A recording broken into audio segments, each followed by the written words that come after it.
Cam News 24, la chaîne info. Madame, Monsieur, merci de prendre rendez-vous avec nous dans ce programme La Minute de l'économie.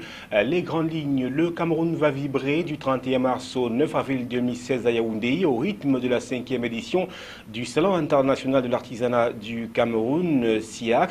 Un rendez-vous d'affaires qui constitue une opportunité pour les artisans d'exprimer leur savoir-faire. À l'étranger, 41 000 bouteilles de vin rare dans une cave de particulier, celle de Michel Diac Chasseur constitue sans aucun doute la plus belle cave particulière du monde. En 40 ans, il a rassemblé près de 41 000 bouteilles de vin et spiritueux parmi les plus rares. Aujourd'hui, il souhaite exposer ce patrimoine au plus grand nombre en créant une fondation et un musée de vin. Voilà, Madame, Monsieur, pour les grandes lignes de la Minute de l'économie. Bienvenue à tous. L'actualité économique sur Cam News 24. Madame, Monsieur, une fois de plus, bienvenue à la Minute de l'économie. Le Cameroun va vibrer du 31 mars au 9 avril 2016 à Yaoundé, la capitale politique du Cameroun, au rythme de la 5e édition du Salon international de l'artisanat du Cameroun, SIAC. Ce sera donc un rendez-vous d'affaires qui constitue une grosse opportunité pour les artisans parce qu'il s'agit d'une occasion d'exprimer pour cela leur savoir-faire. Yaoundé va accueillir du 31 mars au 9 avril prochain la 5e édition du Salon international de l'artisanat du Cameroun, SIAC. L'annonce est du ministère des Petites et Moyennes Entreprises, de l'économie sociale et de l'artisanat. Ce rendez-vous d'affaires est une opportunité pour les artisans d'exprimer leur savoir-faire. Selon le ministre des Petites et Moyennes Entreprises, de l'économie sociale et de l'artisanat, Laurent Sergeto Dingoa, il s'agit d'un rendez-vous du donner et du recevoir à l'échelle nationale et internationale qui va constituer une plus-value pour les artisans. Le SIAC va se tenir sur 2 sites. Au parc des expositions de Tinga, principal lieu d'attraction, il est prévu l'installation de 550 stands, tandis que la partie basse du palais des congrès va quant à elle accueillir 50 exposants. Le budget alloué pour cette manifestation est de 600 millions de francs CFA, des fonds qui vont permettre notamment l'aménagement des sites et la prise en charge des artisans qui n'auront rien à débourser. Selon le ministre Etundingoa Serge, tout est gratuit pour les artisans nationaux, le transport, les stands, l'hébergement et même la collation.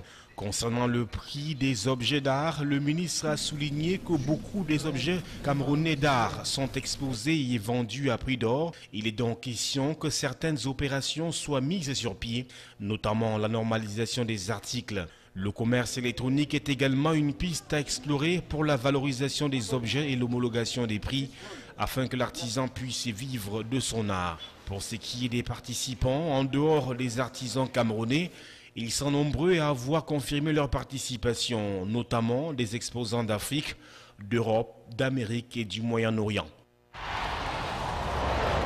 Quand la route passe, le développement suit. Développement des infrastructures routières donc. L'AFD, l'Agence française de développement qui appuie le Cameroun dans les projets de développement, vient d'accorder un prêt souverain à l'État camerounais d'un montant de 45,9 milliards de francs CFA environ.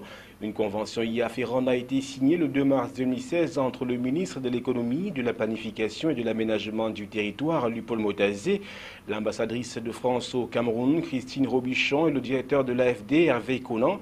Les fonds octroyés vont permettre l'aménagement de la route Batiengane-Tui, longue de 21,3 km, laquelle représente le premier tronçon d'un ouvrage étendu sur 590 km environ, reliant Batiengane-Tui, Yoko, Lena, Tibatinga-Ounéré. À terme, ce projet permettra de favoriser l'amélioration des activités économiques des régions du centre et de l'Adamawa et d'améliorer le réseau routier des localités citées.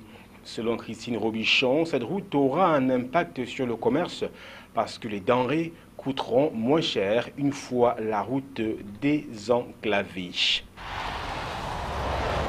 Parlons de toute autre chose à présent. Un budget d'investissement public, 300 milliards de francs CFA, c'est le montant que doit trouver l'État du Cameroun pour compléter l'enveloppe budgétaire 2016 en vue de financer des projets de développement.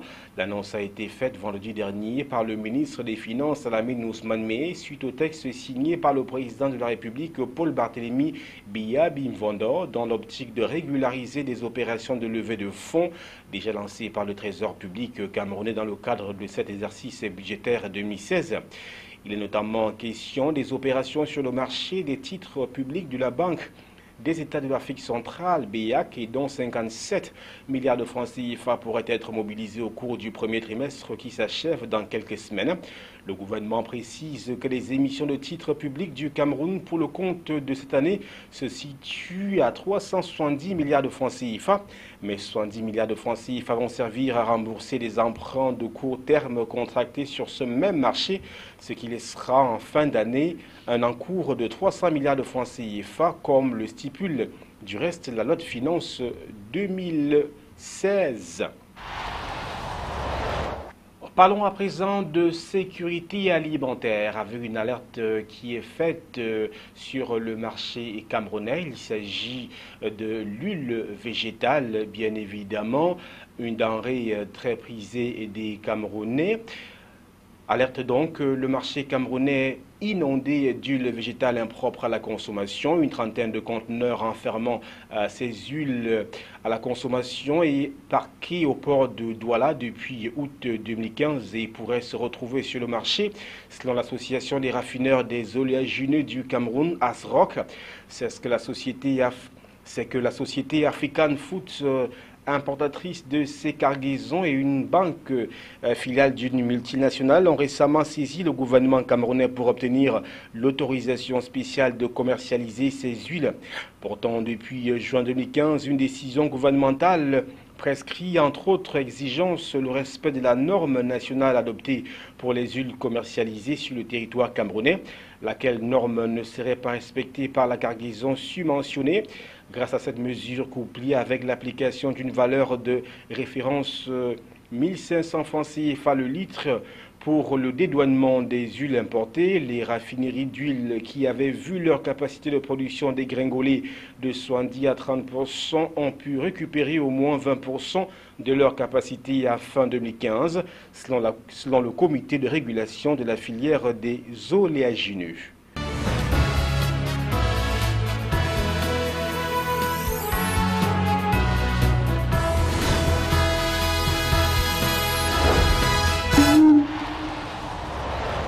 L'actualité économique au-delà des frontières camerounaises, on parle de vin, 41 000 bouteilles de vin qui constituent justement la cave d'un grand collectionneur qui durant 40 ans a collectionné les vins les plus rares. Il veut en constituer un musée. Reportage.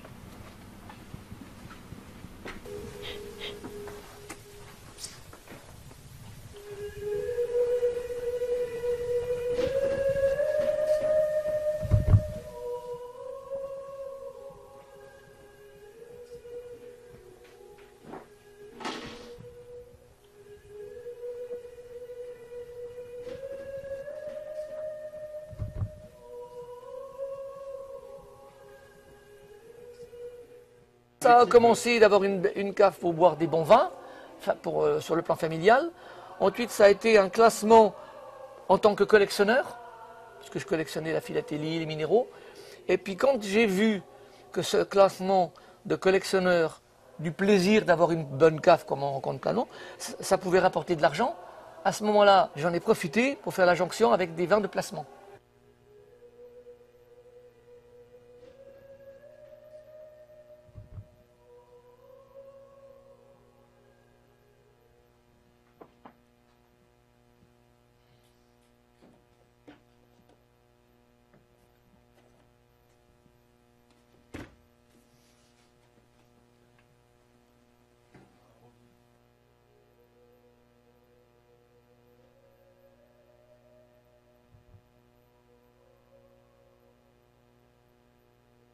Je vais faire appel à un certain mécénat, et sachant que l'argent de ces mécénats serviront à alimenter la fondation, qui sera, pas ma fondation, mais la fondation Chasseuil, patrimoine de l'humanité.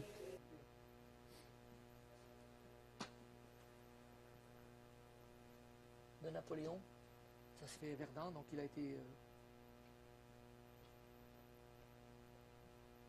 Ça, dans quelques années, donc voilà,